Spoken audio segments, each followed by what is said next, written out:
Okay, tonight's homework, we are doing 10-2. Last night we were practicing adding fractions that had common denominators. What that means is that the denominators were the same. Tonight we're adding fractions that have uncommon denominators. Okay? And it's not too much different than it was last night, but a little bit different. So first of all, the first thing we want to do is it's a lot easier if we go in and we write this vertical. So I'm going to write down 1/6 plus 1/3. And you might want to do this on a separate piece of paper so you don't get confused. But so we're gonna write it the vertical way. And then the next thing we're going to do is we need to find what's called a common denominator. That means we need to figure out a way to make both these denominators the same number. And so the way we're going to do that is first of all, we're going to look at both these denominators. We have a 3 and we have a 6. Okay, we want to look at the biggest denominator, which is 6, and see if 3 is a factor of that. And it is, because 3 times 2 is 6. So we're going to stick with 6, and we're going to make that our common denominator. Okay, now what we want to do here, if you remember the word equivalent fractions, we want these fractions to be equivalent to each other. So 1/6, we can keep that at 1/6. But in order to make 1/3 equivalent to 1/6, we have to do some multiplying. So to the bottom, to turn 3 into a 6, we had to multiply it by 2. 3 times 2 equals 6. So what we do to the bottom, we have to do to the top. 1 times 2 is going to equal 2. So there we go. 1/3 is equivalent to 2/6 because we multiplied both the top and the bottom by 2. And if you look now we have a common denominator, don't we? And these problems look like the ones we did last night.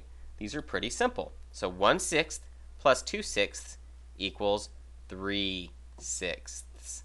And we can reduce this. This is not in simplest form right now. We can reduce it by dividing by 3. Because our factors here are 1 and 3, and our factors on the bottom are 1, 2, 3, and 6. And our greatest common factor is 3. They both have a 1 in common.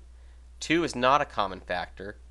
3 is common, but they don't both have a 6. So the greatest factor that these two numbers have, the numerator and the denominator, that is common would be 3.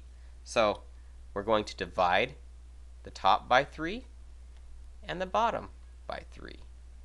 Okay, 3 divided by 3 is 1. Anytime you divide a number by itself, you get 1. And 6 divided by 3 is 2. So the answer here, 1/6 plus 1/3 equals 1/2. Now I went through that kind of fast. I'm going to do one more, and I might actually make 2 videos on this one tonight. Okay, so number 2, I would do it the same way. I would write down 1/5, 1/10 right at the vertical way.